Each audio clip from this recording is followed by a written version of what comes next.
the legendary Jimmy Carter, who, by the way, the best thing that ever happened to Jimmy Carter is Barack Obama. It's true. Because Jimmy Carter is no longer the worst president. That's right, good point. Very sharp, that's very good. Who had that? Come here, raise your hand, somebody. Who had that? It's very good, you know your politics.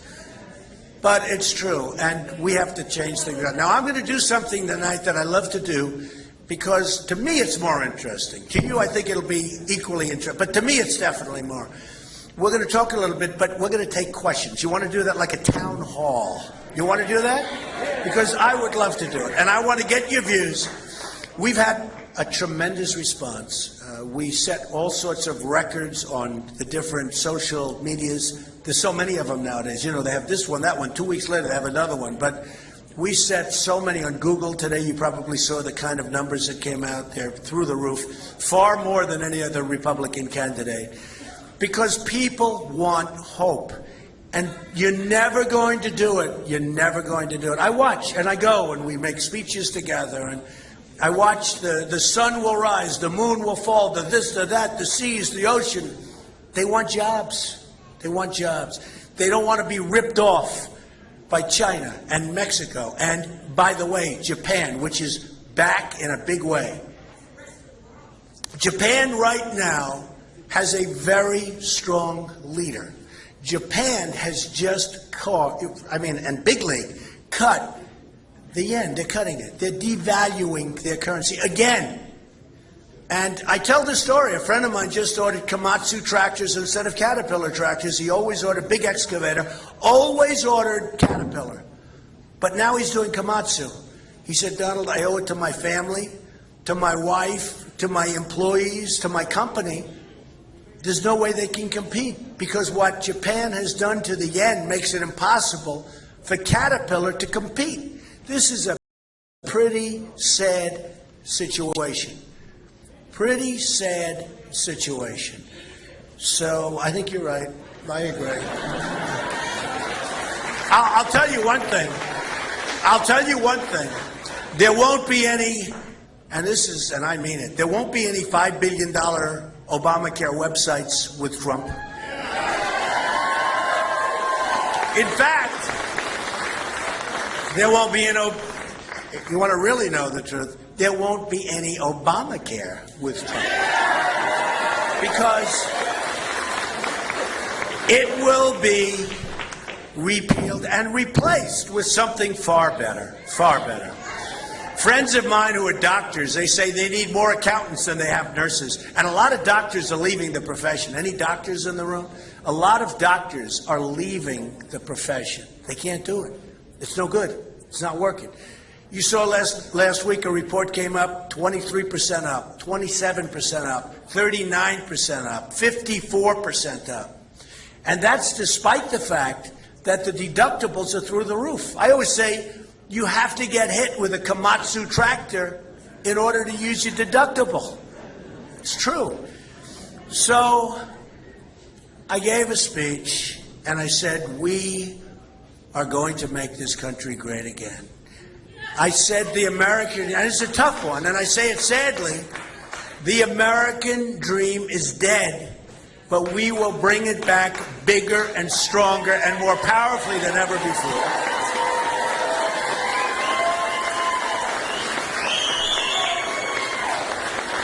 Politicians are all talk and no action. Look, I've dealt with politicians all my life. It's just like this Club for Growth crap.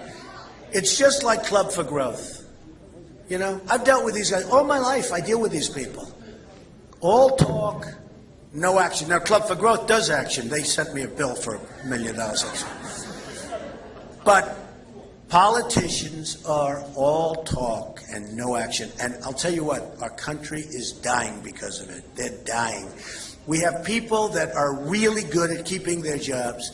We have people that are really good at fundraising.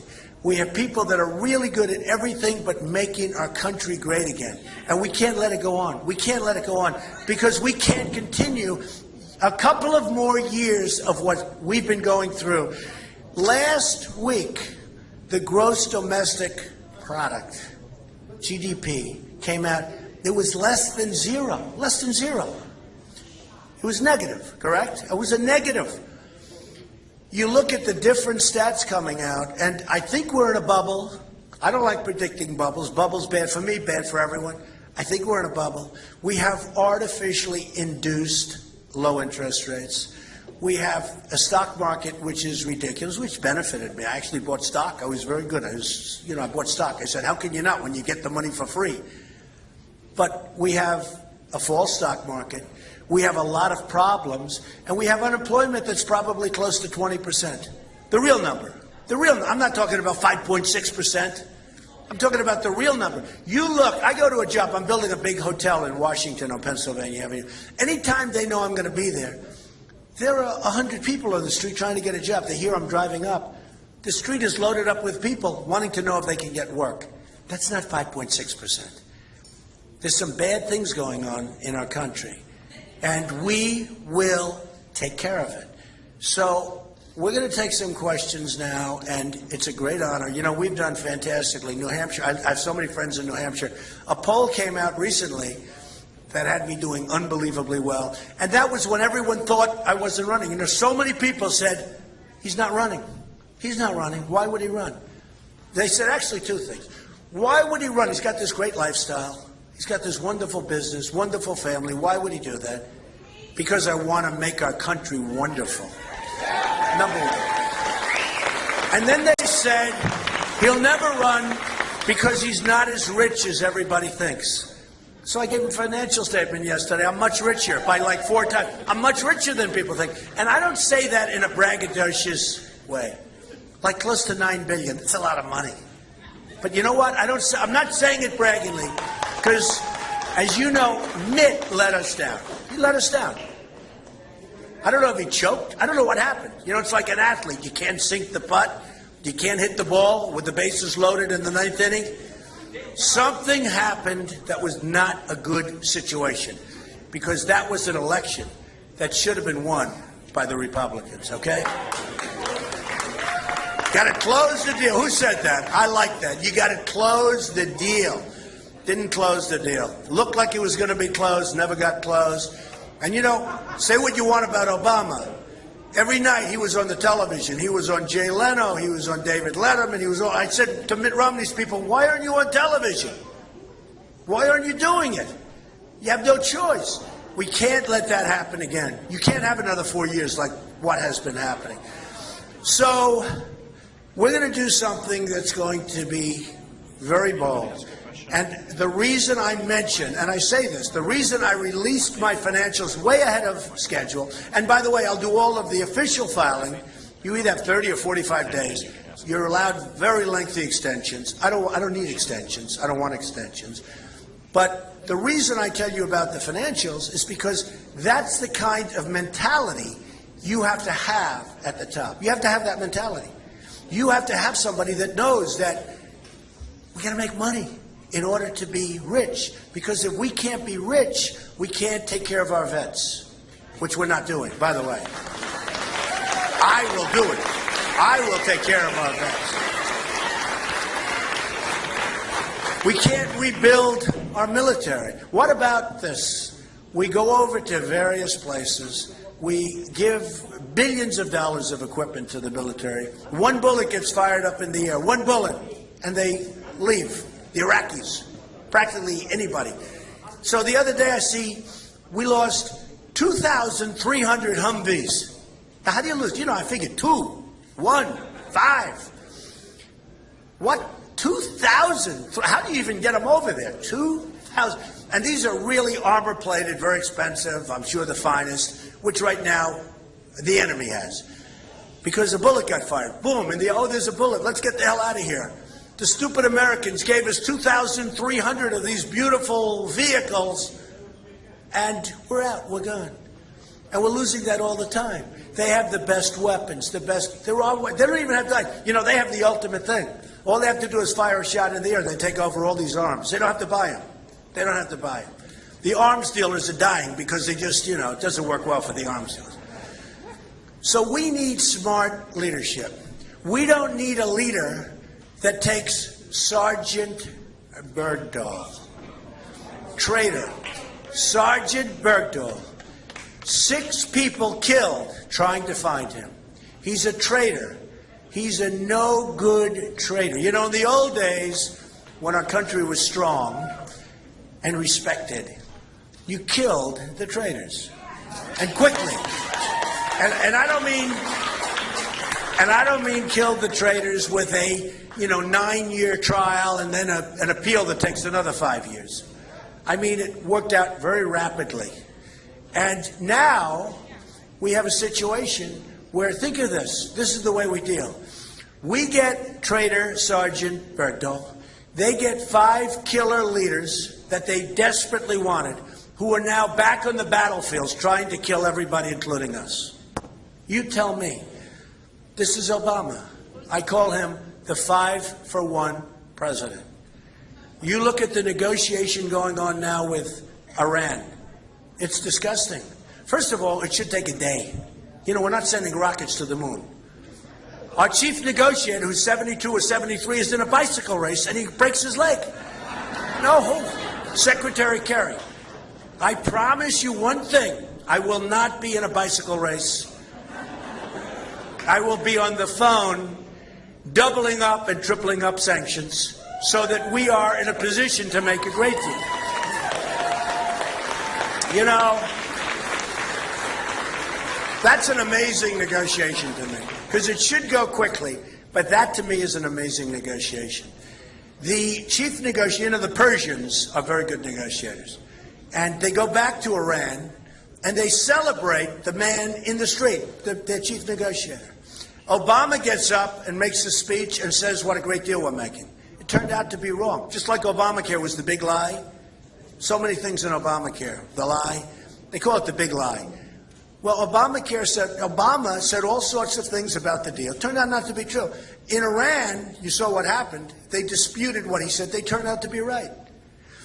But if you're making a deal, for all of the business people in here, and I see a lot of them, if you're making a deal and you're not finished, and you say, let's take a week off. Now, you know why they're taking all this time off? Because they're doing a lot of bad stuff. It's called tap, tap, tap. I do that.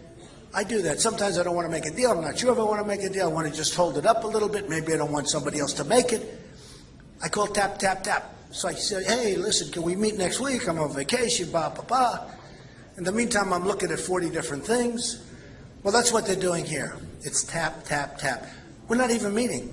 But think of this. If during this period of time, very importantly, during this period, oh boy, look at this handsome guy going. If during this period of time, the person negotiating with me on the other side of the street comes out and strongly says that we're all a bunch of idiots, that he's making a great deal or she's making a great deal, and in that case it's not a she because, they haven't figured out that the women are smarter than men, but you break up the deal. You leave. Here they are abusing us mentally. They're saying they don't know what they're doing. They're terrible. One of the generals comes out and essentially says we're going to wipe Israel off the face of the map, which is unbelievable and terrible. And we keep negotiating. We keep negotiating. The deal with Iran is disgusting. We should double up and triple up the sanctions, get them back having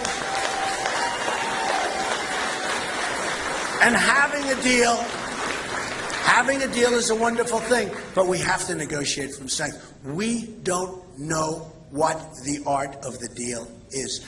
We have people that don't have a clue, and these people are negotiating the most important deals in history. Because when you look at the power of nuclear weapons and you look at the importance of having deals, or if you have to, something other than a deal. And I don't think you have to do that, because if we had the right people, you wouldn't be there. But just think, before we take some questions, what takes so long? What takes so long? And what happens is we suggest something and they say no.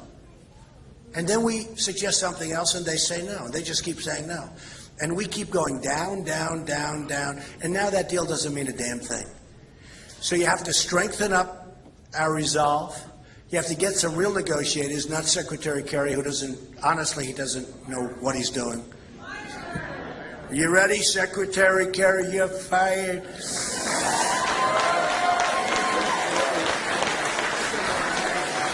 Well, you know, I don't really have to fire him. It's not nice to fire him because he's lying in bed with a broken leg. So what the hell do we have to fire him for? He's already sort of fired himself when he did that. So we have a great country. We have great people. We have to save our country. We have to save our military. We have to help our vets. We have to get rid of Obamacare. We have to do so many things. And we can do it. We have to get rid of the executive order where people are allowed to just flee into the country. Just flee right here, like water. And by the way, Mexicans, I love Mexicans. They're great. I have so many friends, Mexicans. But the people that are coming into our country are in many cases brutal. You got the drug guys, you got rapists, you've got killers, you've got a lot of really bad. And if you think about it, doesn't it make sense? Are they going to send their best and their finest? I don't think so. And then they come in, and you look at what's happening along the border. I met with a border guard, 2 border guards, at a wedding. It was a wedding at one of my clubs. And frankly, I saw the bride. She was beautiful, but I was less interested. I wanted to talk to these 2 guys. They said, oh, yeah, what do you do? We're border guards. Can you believe it? I said, perfect, let's talk. So I said, hello, bride, my club. You know, they don't actually pay me anymore if I show up, but I just happen to be there.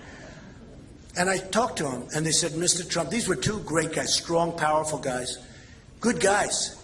They said, Mr. Trump, you wouldn't believe what we're allowing to come into this country. What we're allowing to come into this country is the ruination of what we all stand for. And these are wonderful, great Americans. And they want to see it, but they're powerless. They're powerless. And they're walking right through the southern border. And I can tell you, and I've said it, I will build a wall that will be so good and so bad. And you have to do it. You know,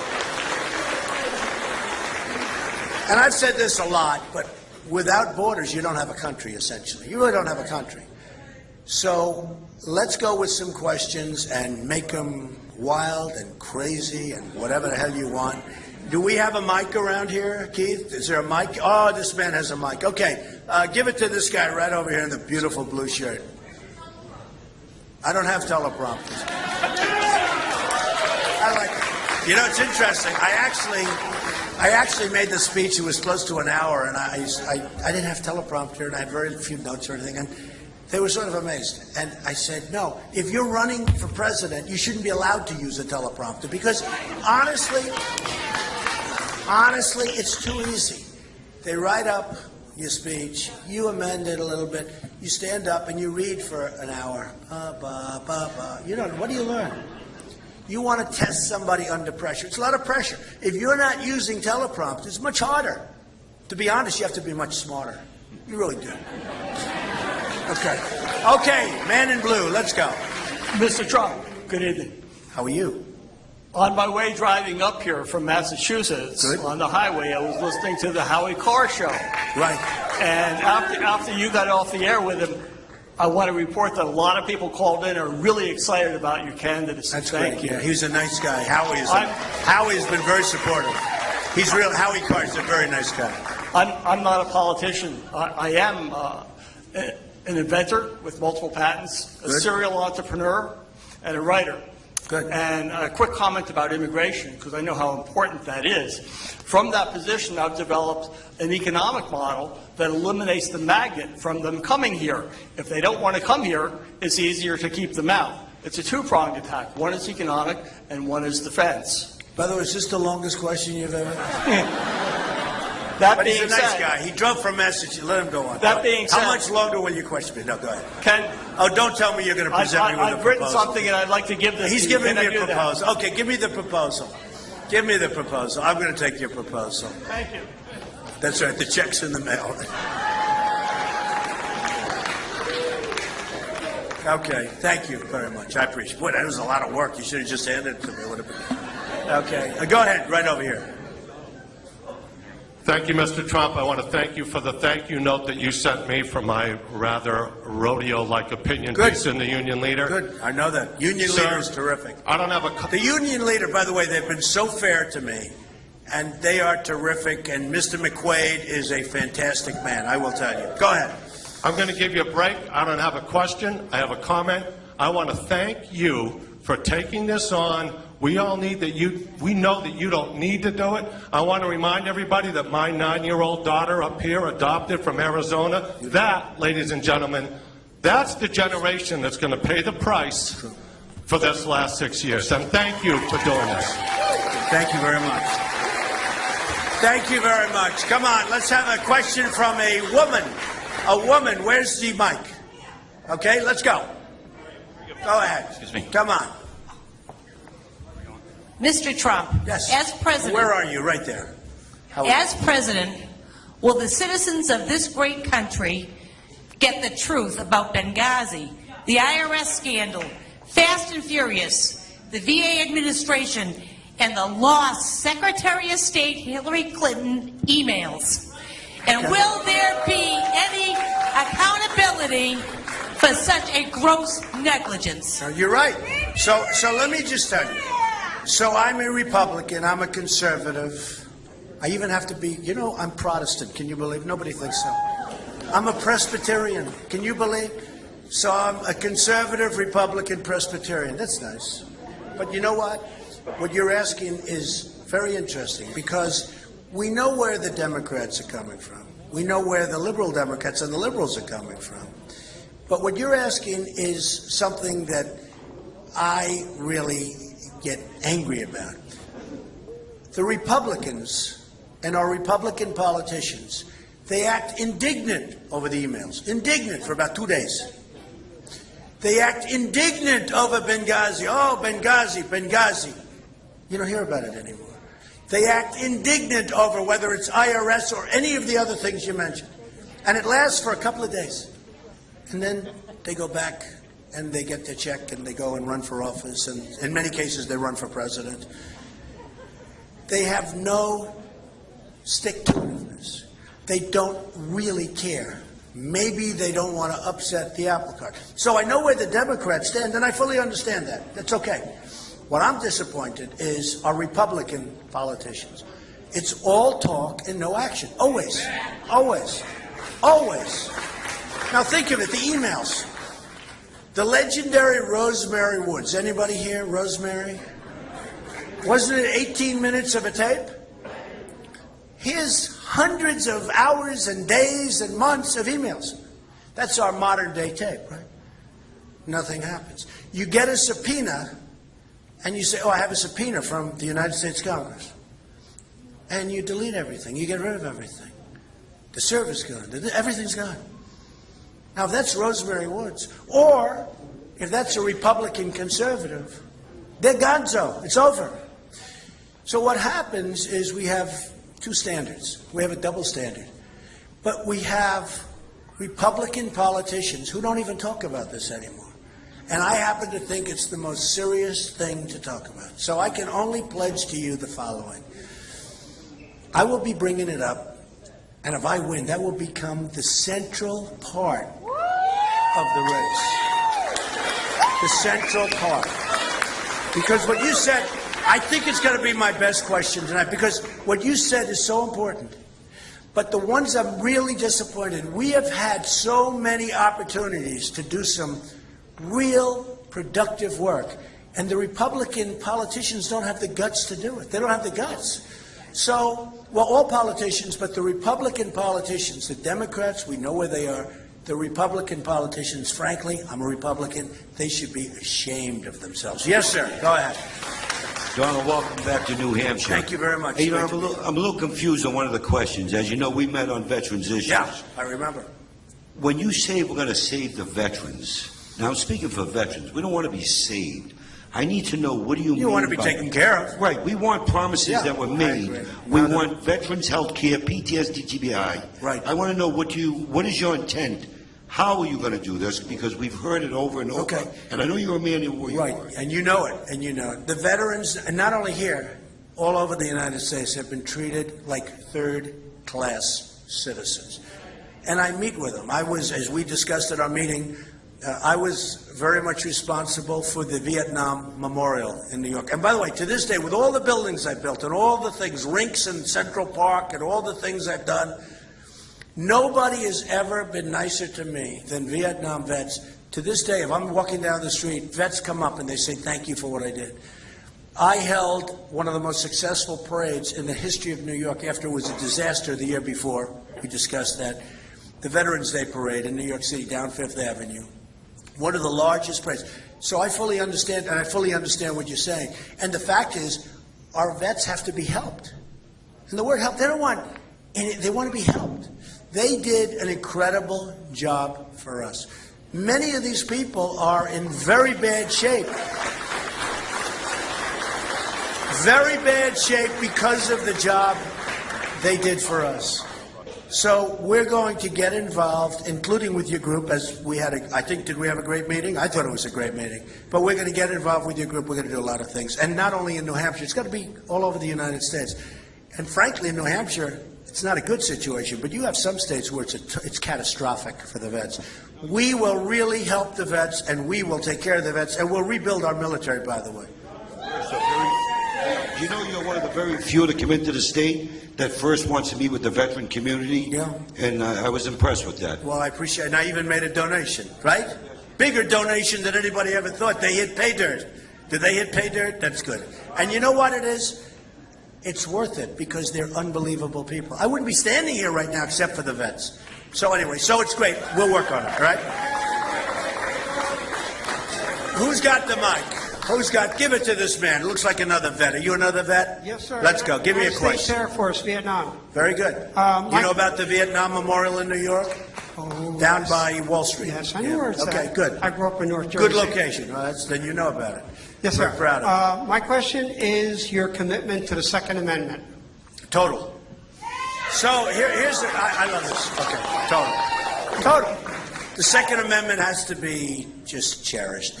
And I listen to, and you know, I have friends, they're smart guys. They're not into it. They're not into the Second Amendment. So the other day, I'm watching television.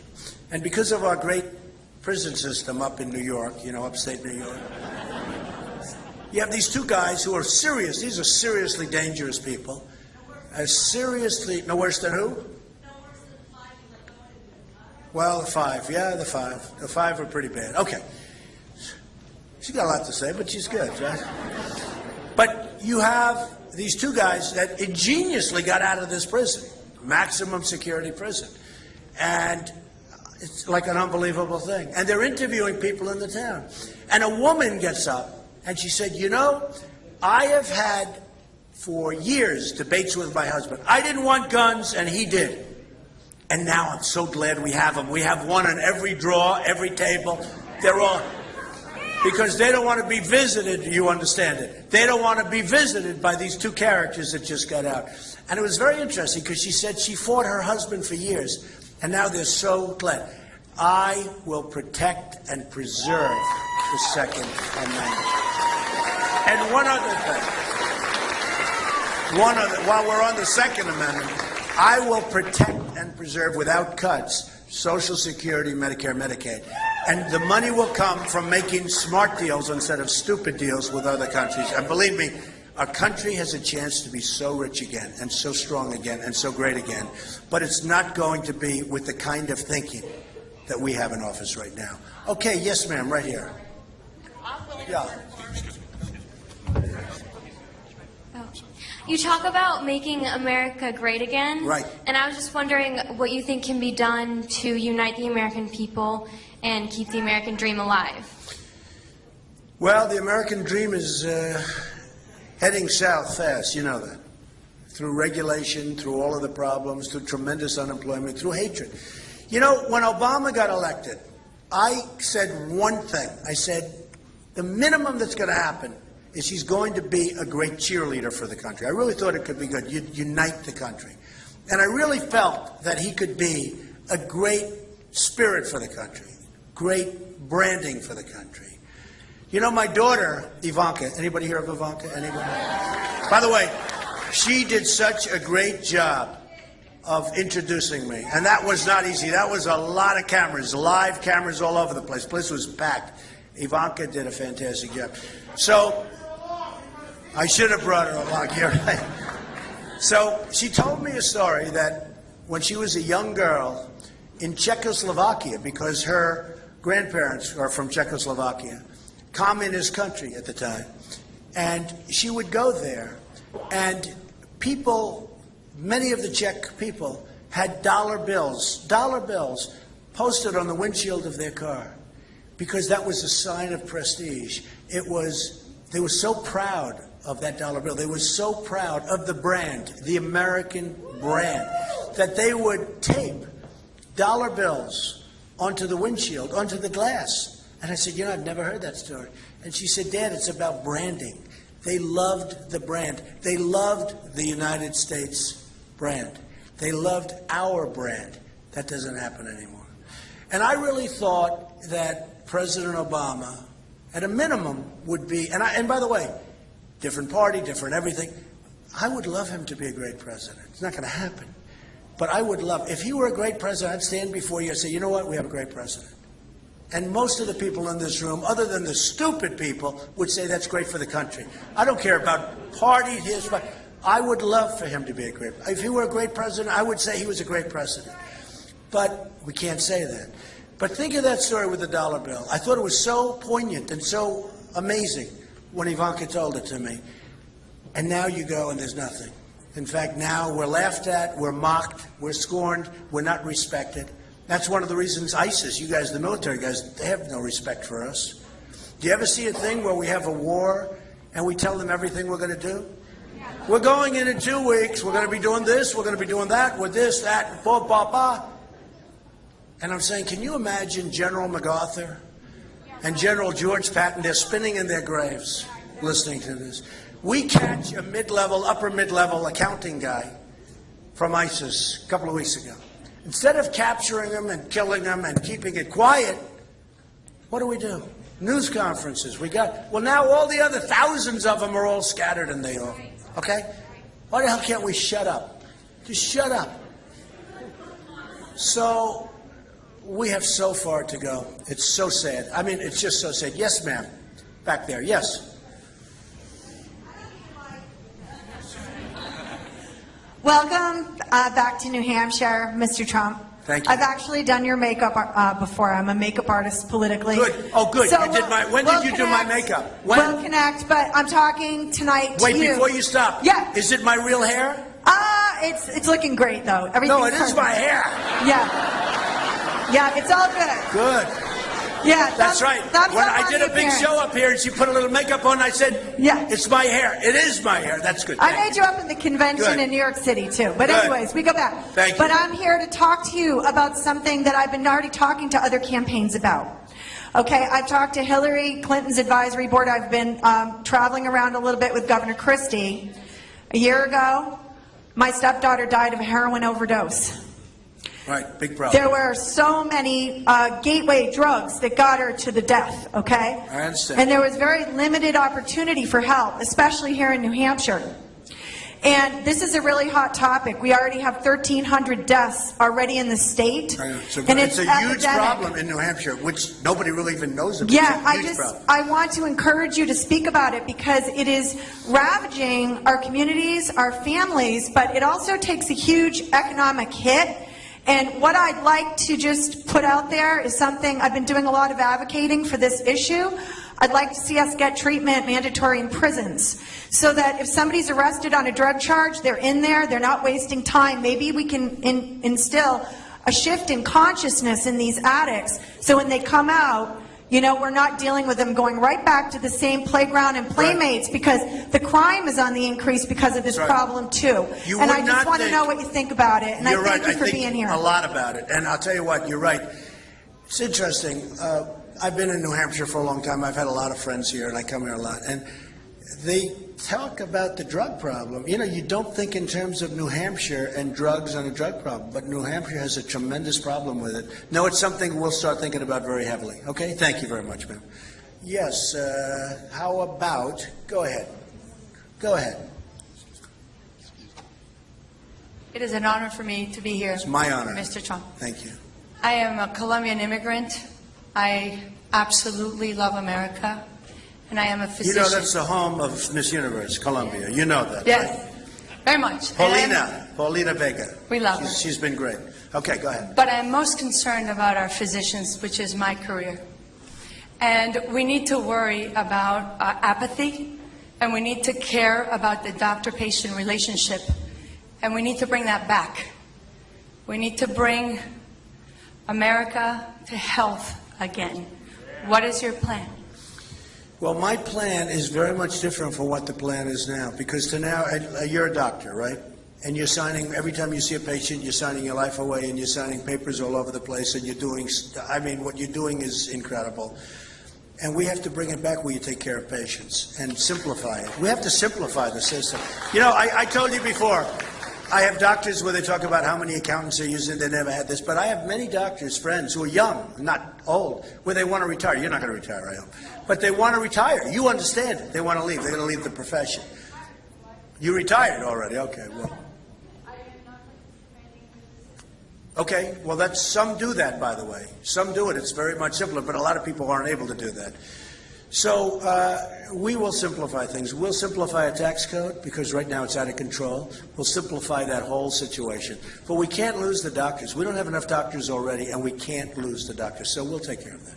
There's so many things. So many things can be taken care of easily. Some are tough, but so many. I heard, you know, when we talk about building the wall, the Great Wall, I heard some pundits, well, you can't get Mexico. Of course you can. They said, Trump can't get, why can't I do that? I watched these people on television today. Well, when Trump says do the wall, they won't agree. Of course they will. They make a fortune with us. They make a fortune. Between the oil and the cars and the economic development and the fact that you lose all your factories, they move to Mexico. Of course they're going to pay for it. Trust me, they're going to pay for it. They'll pay for it. Just relax. But I watch these total novices on television. You know, they think they're smart and they're dumb as rocks. And they tell me Trump won't be able to. Watch. Watch. Okay, go ahead, sir. Thank you. Hey, Donald Trump. This to me is fun. I love this. Are you having at least a reasonably good Okay, go ahead.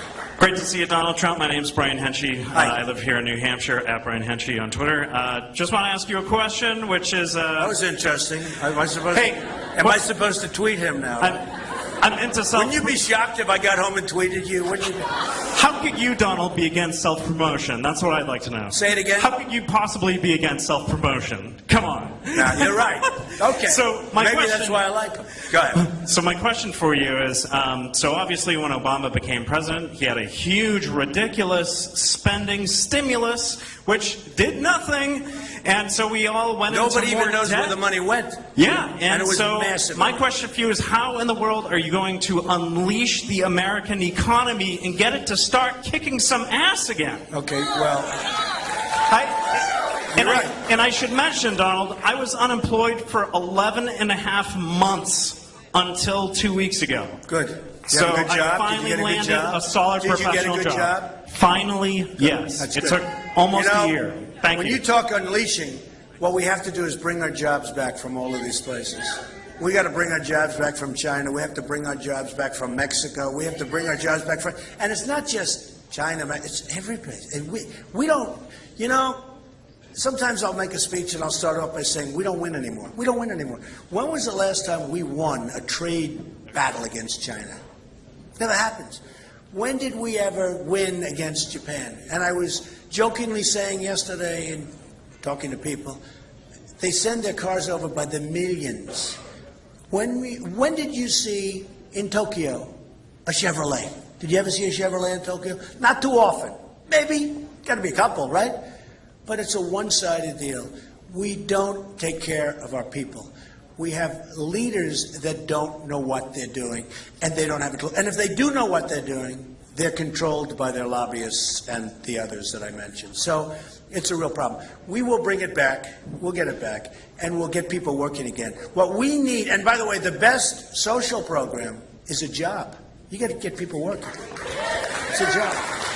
Okay, let's take a couple of more. We'll take a couple of more. This very young person right up here. Come on, make it a good question with a red shirt. How are you? Hello.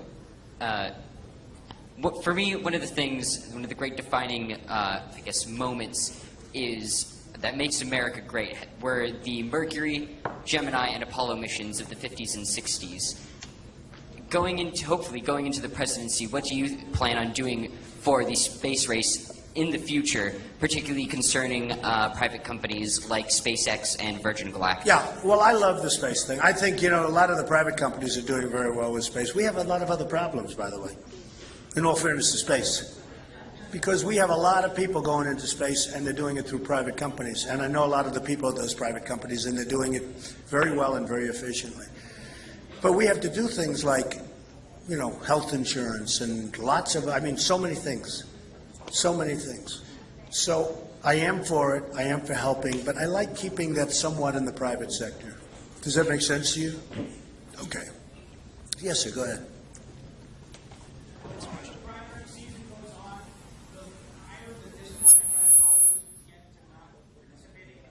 Right. What is your thought on how to make this more efficient as a process to not lose those voters? You talked about the primary season, make it more. So, you know what I say? I don't know. I've never done this before. Look, I've always heard, and I've heard this from many years, and you probably have heard, that a very, very successful person can never run for political office. It might be true. It might be true. Somebody said to me the other day, Mr. Trump, you have a terrible personality. You'll never be able to get votes. Might be true. Actually, people like me. I'm actually a nice person. Thank you, man. I love you too. But you know what?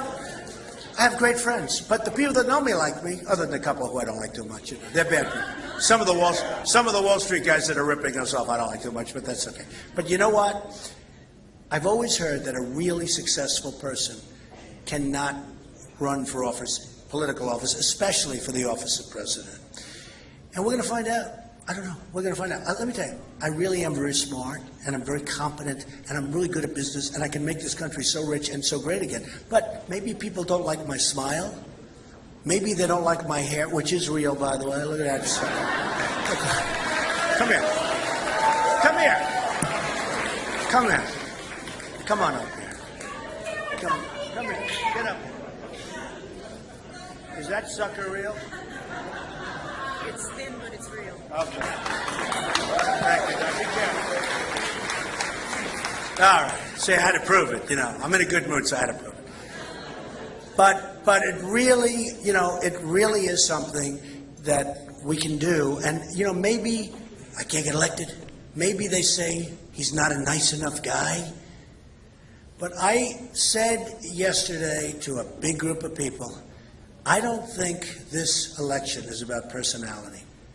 We've had enough personality. We've had personalities for so long now.